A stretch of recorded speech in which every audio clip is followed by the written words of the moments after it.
Come to my house, be one of the comfortable people. Come to this house, we're drinking all night, never sleeping. Welcome I already had, which was a song about actually the phony love that was going around in the 60s generation. You know, that kind of thing about, oh, I love you, come to my house. And then when you actually come to their house, it was like, well, you've been here for 3 hours, I love you, now fuck off, you know. And how kind of shallow it all was. Come to this house, be one of us. Come into this house, be one of us.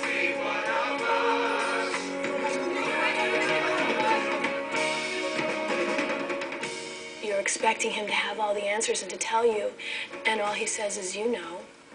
Can we be a small part of your being? Why do you seem so alive when you're near? Tell us now, how can we be more like you? Why would you want to be more like me? And when he says, you know, it's within you and you have to look into yourself and find these answers, that's not what you want to hear. It pisses you off. We're not gonna take it. We're not gonna take it. We're not gonna take it. We're not gonna take it. We're not gonna take it. Never did and never will. We're Not Gonna Take It was in rough form as a song just about protest. We're not gonna take it. We're not gonna take it. We're not gonna take it. Never did and never will. Don't want no religion. Well, it's about false gods, false religions, and people who are made gods and goddesses despite themselves. After Tommy's rejected by his followers and the media and everyone else, and there's a moment where it seems like he could slip back into the mirror. See me, feel me, touch me, heal me. See me, feel me, touch me, heal me. See me, feel me, touch me, heal me.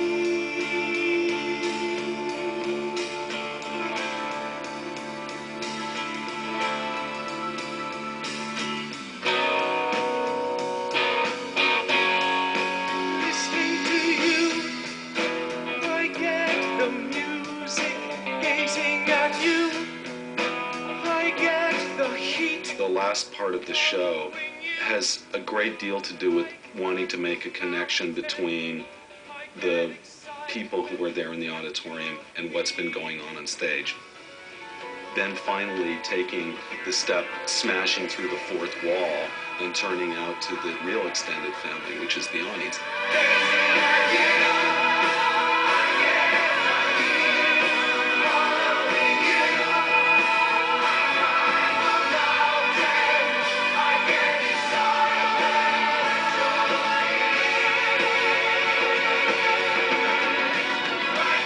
Yesterday, at the end of the thing, and like people were sort of going, you know, wiping tears away. So was I. But, you know, that the music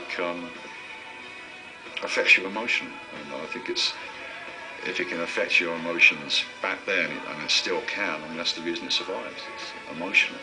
I think in the original piece, listening to you, I Get the Music prayer at the end of the piece was presented in the way that it was presented, you know, a slow fade off into the sunset, because there was no ending. What I was doing at the time was attending to the fact that in rock and roll what you don't do is make people's decisions for them. You share their ideas and you share their difficulties and you share their period of frustration, but you don't say the thing that you have to do now is get yourself a job, get a pension scheme. You don't do that stuff. You say, let's go get drunk and talk about it.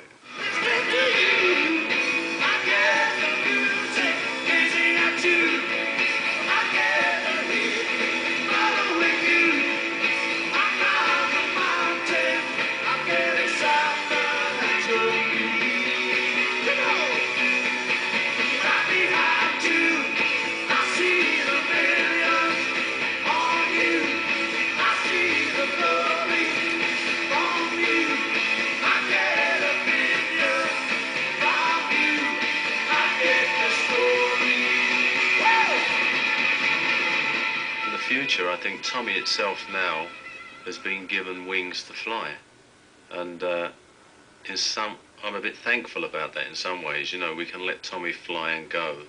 I'd go on performing it forever. I mean, I think it's a masterpiece of music. I've never ever thought anything else about it. I was relieved when the tickets started selling. I thought, oh God, Tommy on Broadway lasts one day, and panic. I'm very pleased for Pete that it's transferred to the stage with such success, because I think he's finally can lay Tommy to rest in a sense, that he's been trying to do that and trying to, it's like when you write a song, you're always trying to do it the best way possible, and when you find the best way, it's great, and sometimes you're always still looking. And I think maybe I'm wrong, but with Pete, this is the culmination of years. It's 25 years of Tommy, and finally he's found the perfect vehicle for it, which is the stage.